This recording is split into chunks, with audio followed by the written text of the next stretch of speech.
नमस्कार प्रिय दर्शकों, आज मैं आपसे एक ऐसी बात करने जा रहा हूं जो शायद आपने पहले कभी नहीं सुनी। एक ऐसा रहस्य जो आपके घर में, आपके मंदिर में रोज सुबह आपकी आंखों के सामने मौजूद रहता है, लेकिन आप उसे पहचान नहीं पाते। क्योंकि हम इंसानों की सबसे बड़ी कमजोरी यही है कि जो चीज बहुत पास होती है, जो चीज बहुत सामान्य दिखती है, उसकी असली कीमत हम कभी नहीं समझ पाते। हम दूर दूर तक सोने की खोज में भटकते रहते हैं, जबकि वह सोना हमारे अपने घर के मंदिर में उस छोटी सी पीतल की थाली में पड़ा रहता है। आज मैं आपको उसी सोने की बात बताने वाला हूं, और वह सोना है आपके घर में जलाई जाने वाली अगरबत्ती की राख। जी हां, वही राख जिसे आप बिना सोचे समझे, बिना एक पल रुके कूड़ेदान में डाल देते हैं। वही राख जिसे झाड़ू से बुहार कर बाहर फेंक देते हैं जैसे वो कोई बेकार की धूल हो। लेकिन मैं आज आपको बताना चाहता हूं, वह धूल नहीं है, वह भस्म है। वह दिव्य भस्म है जो ईश्वर और आपके बीच के उस पवित्र संवाद का जीवित प्रमाण है। सोचिए जरा, जब आप सुबह उठते हैं, स्नान करते हैं, साफ कपड़े पहनते हैं और भगवान के सामने बैठकर अगरबत्ती जलाते हैं, उस क्षण आप क्या कर रहे होते हैं? आप केवल एक अगरबत्ती नहीं जला रहे होते, आप एक संवाद स्थापित कर रहे होते हैं। आप उस परमात्मा से, उस अनंत ऊर्जा से, उस ब्रह्मांड की चेतना से एक धागा जोड़ रहे होते हैं। और जब वो अगरबत्ती जलती है, उसका धुआं ऊपर की ओर उठता है। शास्त्रों में कहा गया है कि वह धुआं आपकी प्रार्थनाओं को, आपकी भावनाओं को, आपके हृदय के उन शब्दों को जो आप कह भी नहीं पाते, उन्हें सीधे ब्रह्मांड तक पहुंचाता है। और जब वो अगरबत्ती पूरी जल जाती है, जब उसका हर कण, हर अणु उस अग्नि में समाहित हो जाता है, तो जो नीचे बचता है वह केवल राख नहीं है, वह उस दिव्य यात्रा का अवशेष है। वह उस पवित्र स्पंदन की स्मृति है जो कुछ देर पहले आपके मंदिर में गूंज रही थी। उसे भस्म कहते हैं, और भस्म साधारण नहीं होती। शैव परंपरा में भस्म को साक्षात भगवान शिव का प्रतिरूप माना गया है। महादेव त्रिपुंड धारण करते हैं, वह भस्म का ही चिन्ह है। जो सिद्ध योगी होते हैं, जो महान तपस्वी होते हैं, वे अपने शरीर पर भस्म लगाते हैं, क्योंकि वे जानते हैं कि इस भस्म में क्या शक्ति है। और आप उसी भस्म को कूड़े में फेंक रहे हैं। आज के बाद नहीं, आज से नहीं, अभी से नहीं, बल्कि इस वीडियो को देखने के बाद आप कभी भी उस राख को ऐसे नहीं फेंकेंगे। क्योंकि जब तक आप इस वीडियो के अंत तक पहुंचेंगे, आपको पता चल जाएगा कि उस राख में क्या क्या छिपा हुआ है। आज मैं आपको उस राख के 5 ऐसे गुप्त और अचूक प्रयोग बताने वाला हूं जो आपके जीवन की दशा और दिशा दोनों बदल सकते हैं, जिनसे आपके घर में धन की वर्षा हो सकती है, रुके हुए काम बन सकते हैं, बंद रास्ते खुल सकते हैं, और आपके भाग्य के वे दरवाजे खुल सकते हैं जो वर्षों से बंद पड़े हैं। लेकिन सबसे पहले और सबसे महत्वपूर्ण मैं आपको वह कथा सुनाना चाहता हूं जो इस पूरे रहस्य की जड़ में है। वह कथा जो हजारों साल पुरानी है, वह कथा जो काशी की गलियों में, गंगा के घाटों पर सिद्ध योगियों के आश्रमों में फुसफुसाई जाती थी। और उस कथा को सुनने के बाद आप समझेंगे कि यह केवल अंधविश्वास नहीं है, ये ऊर्जा का विज्ञान है, ये आत्मा का दर्शन है, ये जीवन का गहरा सत्य है। तो ध्यान से सुनिए, आराम से बैठिए और अपना मन खोल कर रखिए, क्योंकि आज जो मैं आपको बताने वाला हूं वह बातें बहुत कम लोगों तक पहुंची हैं। काशी, भारत की सबसे प्राचीन नगरी, वह नगरी जो स्वयं भगवान शिव के त्रिशूल पर टिकी हुई है, वह नगरी जहां मृत्यु भी मोक्ष बन जाती है। उस नगरी में एक व्यापारी रहता था जिसका नाम था रामदास। रामदास एक समय का बहुत समृद्ध व्यापारी था। उसके गोदाम अनाज से भरे रहते थे, उसकी तिजोरियां सोने चांदी से लबालब थीं, उसके घर के दरवाजे पर हाथी बंधा रहता था। लेकिन समय बड़ा क्रूर होता है, धीरे धीरे सब कुछ बदल गया। व्यापार में घाटा लगने लगा, एक के बाद एक व्यापारिक सौदे बिगड़ते गए। जो मित्र थे वे शत्रु बन गए, जिन पर विश्वास किया था उन्होंने धोखा दिया। कर्ज इतना बढ़ गया कि लोग उसके दरवाजे पर आकर गालियां देने लगे। पत्नी की आंखों में आंसू सूखते नहीं थे, बच्चे भूखे सोते थे। और रामदास वे हर रात अपने खाली घर के अंधेरे में बैठकर सोचता कि आखिर कहाँ गलती हुई। उसने तो रोज पूजा की थी, रोज सुबह उठकर गंगा स्नान किया था, रोज अगरबत्ती जलाई थी, रोज भगवान से प्रार्थना की थी, तो फिर ये दुर्भाग्य। देखिए क्यों, ये दरिद्रता क्यों। एक दिन रामदास इतना निराश हो गया, इतना टूट गया कि वह गंगा किनारे जाकर बैठ गया। उसके मन में विचार आ रहे थे कि इस जीवन को यहीं समाप्त कर दे। क्या फायदा ऐसे जीने का जहां हर तरफ अपमान हो, हर तरफ दरिद्रता हो, हर तरफ निराशा हो। वो आंखें बंद करके बैठा था और गंगा की लहरें उसके पैरों को छू रही थीं, जैसे मां अपने रोते हुए बच्चे को थपथपाती है। तभी एक भारी और गहरी आवाज सुनाई दी, मूर्ख उठ। रामदास ने चौंक कर आंखें खोली। सामने एक अघोरी साधु खड़े थे। उनका रूप विकट था, शरीर पर भस्म लगी थी, जटाएं थीं, आंखें अंगारों की तरह लाल थीं, लेकिन उन आंखों में एक अजब करुणा थी। साधु ने कहा, तू मरने की सोच रहा है जबकि तेरे घर के मंदिर में कुबेर का खजाना बिखरा पड़ा है। रामदास हंसा। उसने कहा, महाराज मेरे घर में अन्न का एक दाना नहीं है, मेरे बच्चे रो रहे हैं, आप किस खजाने की बात कर रहे हैं। साधु ने उसकी आंखों में गहरी नजर से देखा और बोले, तू रोज अगरबत्ती जलाता है ना। रामदास ने कहा, हाँ। साधु ने पूछा, और उस अगरबत्ती की राख का क्या करता है।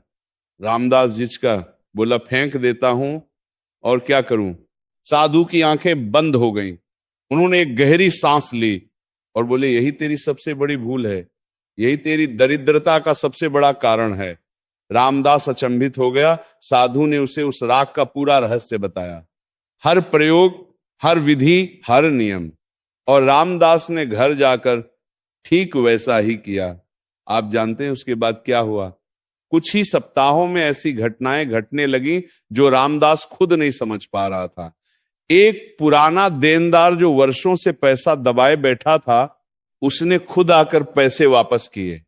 एक नया व्यापारिक सौदा ऐसे आया जैसे आकाश से उतरा हो। जो रास्ते बंद थे वे एक एक करके खुलने लगे, और एक दिन, महीनों नहीं, कुछ ही हफ्तों में वह रामदास जो गंगा किनारे जीवन समाप्त करने की सोच रहा था, काशी का सबसे बड़ा धनपति बन गया। यह कथा आज भी काशी के पंडितों में, वहां के साधुओं में, उन लोगों में जानी जाती है जो इस ज्ञान को संजो कर रखते हैं। और आज मैं आपको वही ज्ञान देने वाला हूं, वही प्रयोग जो उस अघोरी ने रामदास को बताए थे। लेकिन इससे पहले आपको यह समझना होगा कि आखिर इस राख में शक्ति आती कहां से है, इसका वैज्ञानिक आधार क्या है। क्योंकि मैं चाहता हूं कि आप अंधश्रद्धा से नहीं, समझ के साथ इन प्रयोगों को करें। अग्नि, ये केवल एक शारीरिक घटना नहीं है। हिंदू दर्शन में अग्नि को पंचमहाभूतों में से एक माना गया है। अग्नि को देवता माना गया है, अग्निदेव। अग्नि के बिना कोई भी यज्ञ पूर्ण नहीं होता, अग्नि के बिना कोई भी संस्कार पूर्ण नहीं होता। विवाह के समय अग्नि के 7 फेरे लिए जाते हैं। मृत्यु के समय अग्नि में शरीर को समर्पित किया जाता है। अग्नि जीवन के प्रारंभ से अंत तक हमारे साथ है। और अग्नि की सबसे बड़ी शक्ति यह है कि वह परिवर्तित करती है। जो भी अग्नि के संपर्क में आता है वो बदल जाता है। काठ जलकर राख बनती है, लेकिन वो राख काठ से कहीं अधिक शुद्ध है।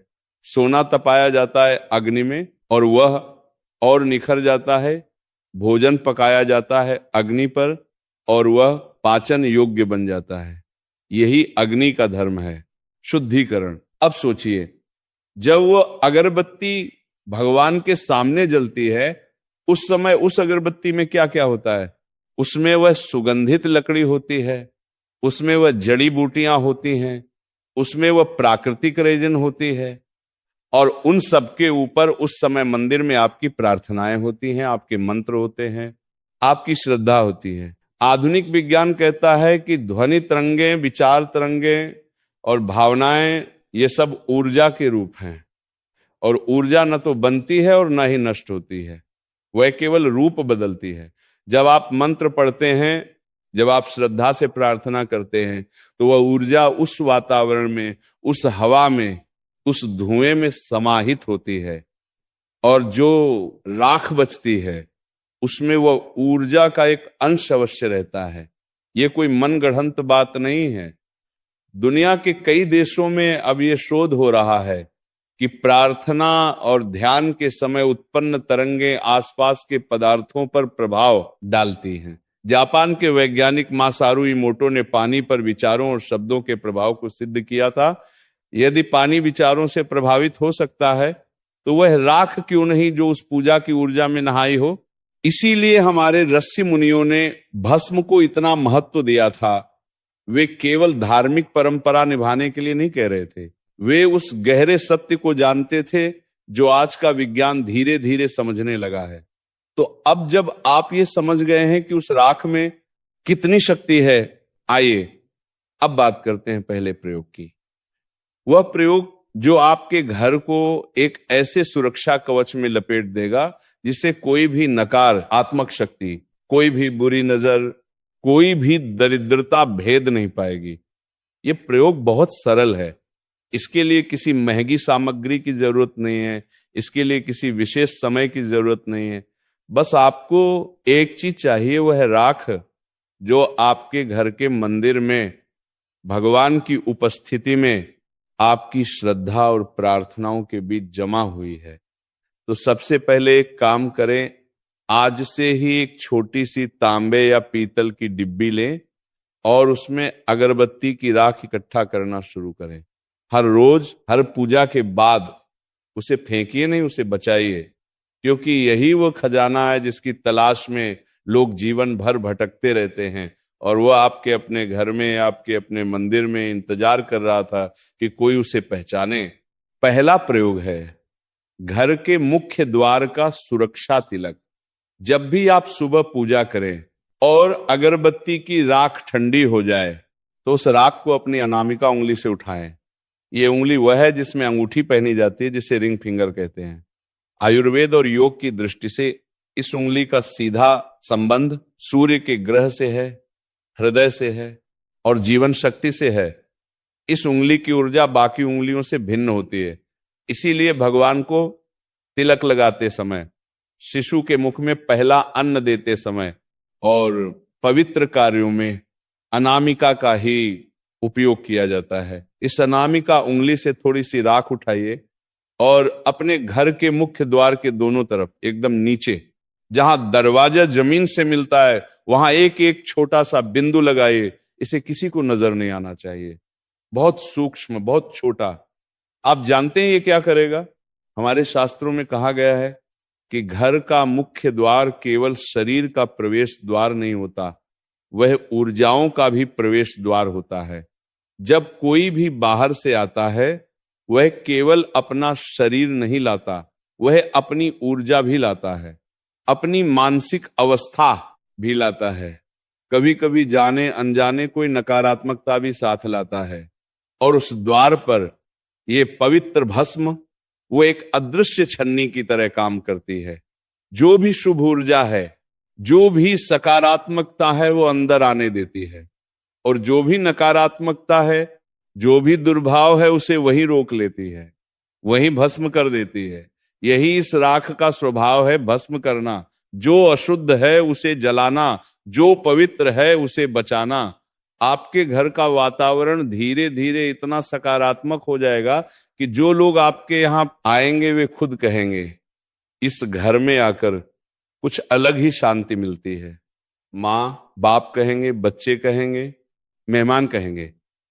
और वह शांति ही लक्ष्मी का पहला रूप है।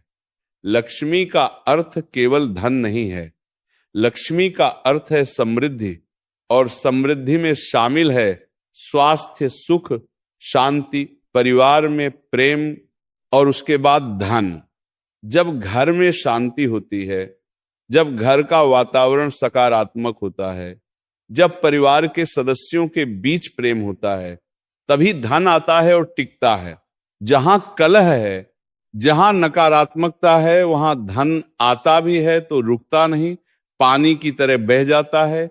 इसीलिए पहले घर को शुद्ध करो, पहले घर की ऊर्जा को सकारात्मक बनाओ और यह सुरक्षा तिलक उसी शुद्धिकरण की शुरुआत है। ये प्रयोग आज से ही शुरू करें, कल से नहीं, आज से, क्योंकि शुभ काम में देरी नहीं होती। और अब बात करते हैं दूसरे प्रयोग की, जो उन लोगों के लिए है जिनका पैसा कहीं फंसा हुआ है, जिन्होंने किसी को उधार दिया था और वह वापस नहीं आ रहा, जिनके बकाए खातों में बैठे हैं और वसूली नहीं हो रही, जिनकी सालों से आमदनी अटकी हुई है। दूसरा प्रयोग है फंसे हुए धन को वापस बुलाने का शुक्रवार का उपाय। शुक्रवार, शुक्र का दिन। शुक्र अर्थात वह ग्रह जो सौंदर्य का, धन का और माता लक्ष्मी की ऊर्जा का प्रतिनिधित्व करता है। शुक्रवार को माता लक्ष्मी की विशेष पूजा होती है। इस दिन की जाने वाली साधना का फल कई गुना अधिक होता है। तो इस प्रयोग के लिए आपको किसी शुक्रवार की सुबह उठना है, पूजा करनी है, और अगरबत्ती की राख जो आपने इकट्ठा की है उसमें से थोड़ी सी राख एक लाल रंग के छोटे से कपड़े पर रखिए। उसमें एक साबुत लौंग रखिए। लौंग जो नकारात्मकता को भस्म करती है, जो बुरी ऊर्जाओं को दूर रखती है। और उसमें एक साबुत हरी इलायची रखिए। इलायची जो माता लक्ष्मी को प्रिय है, जो सुगंध और समृद्धि का प्रतीक है। अब इन तीनों को उस लाल कपड़े में रखकर एक छोटी सी पोटली बना लीजिए।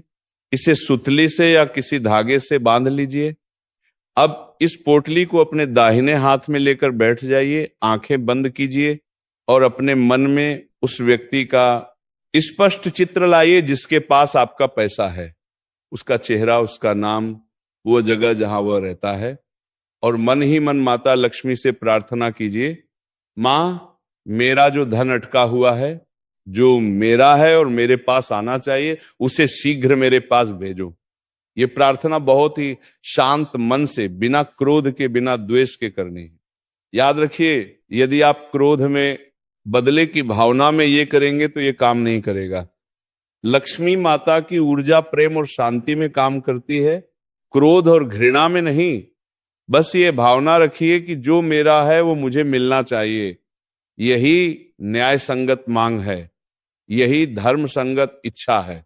प्रार्थना के बाद इस पोटली को अपनी तिजोरी में रखिए या उस जगह रखिए जहां आप अपना धन रखते हैं। और फिर देखिए, कुछ दिनों में, और मैं कह रहा हूं दिनों में, महीनों में नहीं, उस व्यक्ति के मन में एक अजीब सी बेचैनी होने लगेगी। उसे नींद नहीं आएगी। उसे महसूस होगा कि जब तक वह पैसा वापस नहीं करता कुछ ठीक नहीं होगा, और वह खुद आपसे संपर्क करने का रास्ता ढूंढेगा। ये जादू नहीं है, ये टोना टोटका नहीं है, ये संपर्क कोनी कल्प शक्ति का विज्ञान है। आपका दृढ़ संकल्प, उस दिव्य भस्म की ऊर्जा और माता लक्ष्मी के आशीर्वाद का संयोग ये एक ऐसा चुंबकीय क्षेत्र बनाता है जो आपके धन को आपकी ओर खींचता है। प्रकृति में एक नियम है, ऊर्जा उसी की ओर जाती है जो उसे स्वीकार करने के लिए तैयार हो। जब आप ये प्रयोग करते हैं तो आप अपने आपको उस धन को प्राप्त करने के लिए तैयार करते हैं और ब्रह्मांड उसे आपकी ओर भेज देता है। तीसरा प्रयोग है घर की उत्तर दिशा का जागरण, और यह उन लोगों के लिए है जिन्हें लगता है कि वे मेहनत तो बहुत करते हैं लेकिन धन टिकता नहीं, आमदनी आती है लेकिन खर्च हो जाती है, जेब भरती है और अचानक खाली भी हो जाती है। वास्तुशास्त्र, जो भारत की सबसे प्राचीन वास्तुकला और ऊर्जा विज्ञान की पद्धति है, उसमें घर की उत्तर दिशा को कुबेर का स्थान माना गया है। कुबेर देवताओं के कोषाध्यक्ष, धन और समृद्धि के देवता। जब घर की उत्तर दिशा में वास्तु दोष हो, जब वहां नकारात्मक ऊर्जा जमा हो गई हो, तो कुबेर देव का स्थान खंडित हो जाता है। और जब कुबेर का स्थान खंडित हो तो धन कितना भी आए रुकेगा नहीं, पानी की तरह बह जाएगा। इसे ठीक करने का एक अत्यंत सरल और प्रभावी उपाय है, इस दिव्य भस्म से एक कटोरी में साफ जल लीजिए। यदि गंगा जल हो तो उत्तम, न हो तो किसी भी स्वच्छ जल से काम चलेगा। उस जल में एक चुटकी अगरबत्ती की राख डालिए, अच्छी तरह मिलाइए। अब एक लाल गुलाब की पंखुड़ी लीजिए, या यदि गुलाब न हो तो एक आम का ताजा पत्ता, और इस राख मिले जल को अपने घर के उत्तर दिशा वाले हिस्से में जाइए, वहां खड़े होकर उस पंखुड़ी या पत्ते से उस जल का छिड़काव कीजिए। छिड़काव करते समय मन ही मन श्री कुबेराय नमः का जाप करते रहिए। ये मंत्र कुबेर देव का मंत्र है। ये मंत्र धन के देवता का आह्वान है। जब आप ये छिड़काव करते हैं तो वे राख युक्त पवित्र जल उत्तर दिशा की सारी नकारात्मक ऊर्जा को खींच लेता है। जहां जहां वह जल गिरता है वहां वहां की दूषित ऊर्जा भस्म हो जाती है। कुबेर देव का स्थान शुद्ध और जागृत हो जाता है। आप देखेंगे कि इस उपाय के बाद घर में धन के आने के नए नए रास्ते अचानक खुलने लगेंगे। जो काम अटके हुए थे वे बनने लगेंगे। जहां से उम्मीद नहीं थी वहां से भी धन आने लगेगा। ये कोई चमत्कार नहीं है, ये केवल उस रुकी हुई ऊर्जा का प्रवाहित होना है जो वास्तु दोष के कारण अटकी हुई थी। अब चौथे प्रयोग की बात करते हैं। ये प्रयोग उन लोगों के लिए है जिन्हें लगता है कि उनके घर पर किसी की बुरी नजर है, जहां बेवजह झगड़े होते हैं, जहां परिवार में बीमारी घर नहीं छोड़ रही, जहां हर काम ऐन मौके पर बिगड़ जाता है, जहां घर में एक अजीब सी उदासी, भारीपन, घुटन छाई रहती है।